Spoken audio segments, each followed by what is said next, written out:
Okay, now I want to explain further. Like I want to explain better how to do that partial fraction decomposition of a thing because it's looking too complex.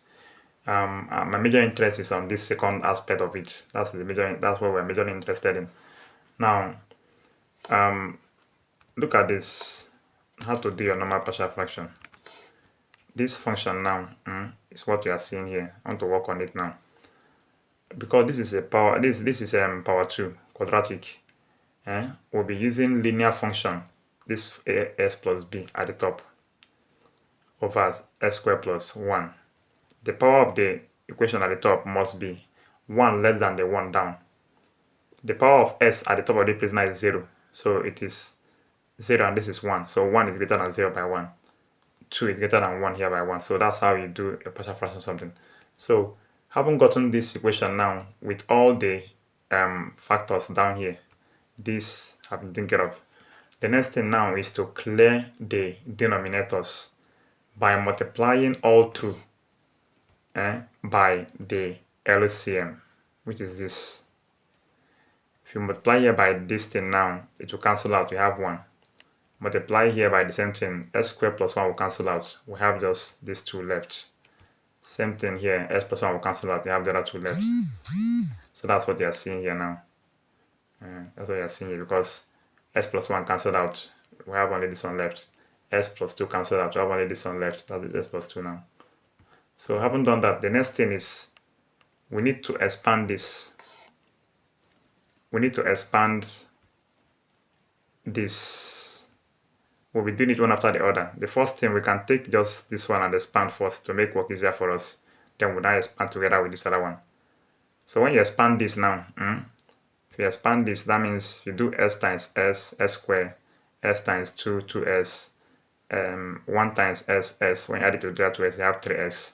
Then 1 times 2, you have 2. You know how to do this, of course. So take this and replace it. Replace this thing now inside here. Inside here now. That's what you have here now. You see? So you're now multiplying this now with as plus b. So when you multiply this one out, as will go to x squared, go to this, go to this. You have this first 3 stuff. As will also, b will now go. You have all this. You see that? We're done with that one. We now go and check the second one. Expand this. If you expand this, see it here. In the same way we have been doing, you will get this. S squared times s cubed, s squared times 2s squared, 1 times s, 1 times 2, 2. So you now multiply alongside with the c that was there. There's this c now. So when you do that, you are going to have this. You repeat the same thing for the last one, d. You have the same. You have almost the same answer. Yeah. So now that we have done that, we'll go back to the equation we had. Replace what you had here. Replace this. And then when you have done that, you will now check which of all those things has power 3. Which of all those things has power 2, power 1, and then doesn't have any power at all. That's the constant part. You see that you have d with s cubed. You have c with s cubed. So we'll be adding them. Why are we adding them? Because if you put them inside there now, there's no minus sf. There's no minus there, so we're adding everything. So we'll be adding all the power 3. All the power 3. A, C, and D. We'll add them up. You see, see it here. Check the square power. The square power. See square here. D plus 2C. You see, D plus 2C. Then moving forward, we also have another power 2. 3A. That's power 2 now. And then B. So if you want to see that what we had under there is 3A plus B plus 2C plus D. See it here. This one now. If you check for S raised to power 1, that's just the one that has S only. You have 2A plus 3B plus C plus D. Then the one that doesn't have S at all, That's D2C, 2B. I don't know, I think that, oh yeah, you have this. So when you already have this, I think the next thing, you now have to check. Okay, before then, since you have already gotten everything separated like this, like you have gotten all these things now, you come and write it in terms of s cubed, s squared, s to the power 1. So you will take this one now, write it first. Take this one now, write it second. In that order until you are done to the constants. Remember, this thing we have just done now is same thing as the main equation you were given. It's same thing as this. Only that we arrange them in terms of the highest power. So when you have done that, look at this place now. Is there any s cube here? No. This thing is equal to 0. A plus c plus d is equal to 0.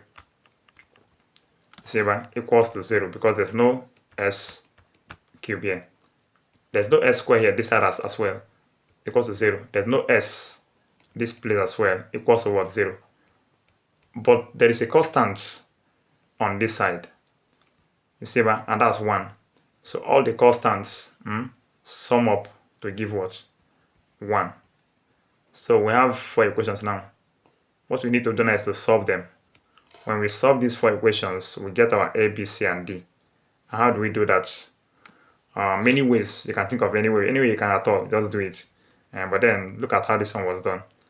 You can make D the subject. See it here. This D the subject of the formula. When you make it, carry it and replace D in equation 2 and equation 3. When you do that, okay, let's look at equation 2 first. This is equation 2. If you replace D with this, you would reduce it to A, B, and C. Replace D also here with the same thing. You will reduce it to just A and B. You get? So you can take this one now and go and replace A also. You have this. So it's what you already know how to do, just substitution. So by mere substitution, you will get all your A, B, C, and D. So this is it. You can pause it and look at how it was done. Let me show you again. See it here. So check out how it was done. Then you get your A, B, C, and D. So in that very equation you had before, where you had A, S plus B, A is minus 3 over 10, plus B, B is what? 1 over 10. Then your C is 1 over 2, and your D is minus 1 over 5. All these things I'm calling now were gotten from the solvings. So now we have decomposed it now. The next thing is to do what? Inverse Laplace transform. We can separate these two. This thing can be minus 3 over 10s over this. That's what you're seeing now. And then plus 1 over 10 over this. That's what you're seeing here now. So when you take out minus 3 over 10 outside, if you take it outside, you have s over s squared plus 1. And that's same thing as what? Cos t. Cos t, because that's the Laplace. The Laplace transform of cos t is s over s squared plus 1 square. So it will give you cos t. If you do for sine also, sine will give you sine t. You get? If you do this one now, this one will give you 1 over 2 exponential minus t, minus 2t. Then that means that for that second part, we just call it y2 of t. The Laplace transform, the inverse Laplace transform is this. That's this, this, and these two. If you add them together, you have this. This is plus, it is minus, so that's why it is minus there. Now combining the very first answer we got, so that's y1 for the very first part. If you combine this and this second y2, you have this big answer. So that's our final answer. You can simplify further to get this more simplified answer. Thank you.